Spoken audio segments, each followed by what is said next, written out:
tous.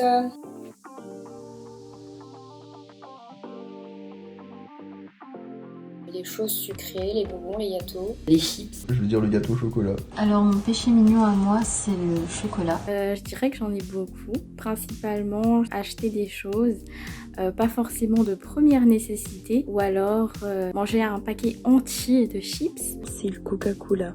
Je dirais la nourriture. De rester longtemps dans la salle de bain pour chanter, danser. C'est de dormir tard. C'est quand on regarde un groupe donné et que une ou plusieurs personnes se démarquent parce qu'elles ne sont pas comme la majorité des personnes, que ça soit dans le physique, dans la manière de penser, tout ce qui font qu'une personne ne va pas dans le même sens que tous les gens autour d'elle. C'est le fait de refuser de faire comme les gens et d'être en fait comme la plupart des gens, donc la majorité des gens qui sont dans notre entourage.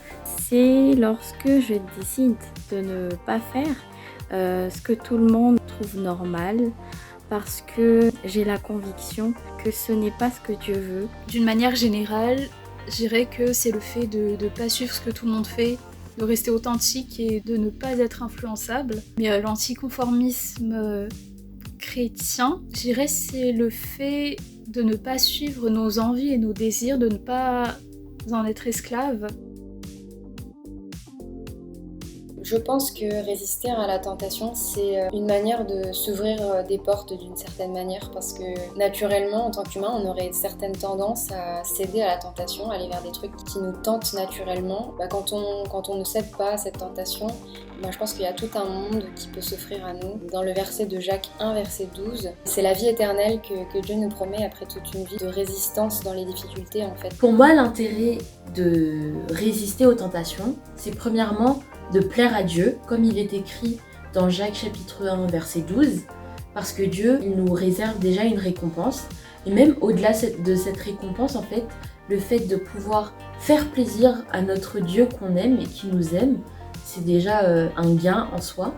Deuxièmement, ça nous procure la paix aussi de résister à la tentation, parce que lorsqu'on fait le choix de suivre la volonté de Dieu et pas la volonté des hommes, et par les hommes, je parle des gens qui sont autour de nous, mais aussi de nous-mêmes, on sait qu'on a fait le bon choix, et du coup on se retrouve dans la paix de Dieu parce qu'on sait qu'on est dans son plan. Moi, l'intérêt de résister à la tentation, c'est de pouvoir avoir la vie que Dieu a voulu pour nous.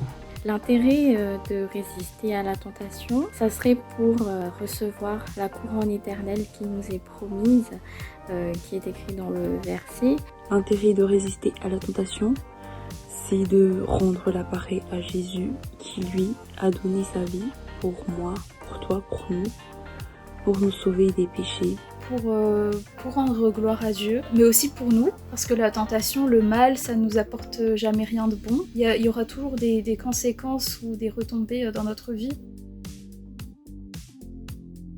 Comme les choses auxquelles on doit résister, c'est les choses du monde. L'anticonformisme, c'est le fait de mettre de côté par rapport à tout ça. Et donc résister à la tentation, comme Dieu nous le demande, c'est aussi ne pas faire partie de ces choses et donc être dans l'anticonformisme en fait. Quand on a la motivation, la foi en Christ, que c'est ça qui nous motive à résister à la tentation, forcément, ce qui en suit, c'est qu'on ne fait plus des choses du monde, mais on se démarque et on va plus dans le même sens que tout le monde. On est anticonformiste en fait quand on résiste à la tentation. Moi je vais citer un exemple qu'on trouve beaucoup sur les réseaux en ce moment. C'est un peu cette attitude de mouton. Je sais pas si vous voyez ce que je veux dire. Il y a des personnalités qui ont de l'influence sur les autres, qui ont beaucoup de followers, qui ont beaucoup d'influence, qui vont donner leur opinion en fait sur quelque chose. Et en fait, pour cette conformisation en fait de la société et des mentalités, tout le monde va se mettre à penser la même chose.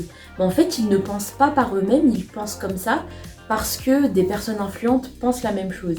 Et nous, on est souvent tentés aussi en tant que jeunes à nous ranger dans les mêmes cases en fait, à se conformer à ce que les autres ils font parce qu'ils sont woke, parce qu'ils sont intelligents, parce qu'ils sont éveillés, parce qu'ils ont des principes, alors qu'au final, cette tentation-là, en fait, il faut y résister parce que certes, peut-être que ces personnes influentes peuvent dire des choses qui vont dans la volonté de Dieu, mais ce n'est pas les humains qu'on doit suivre, c'est Dieu.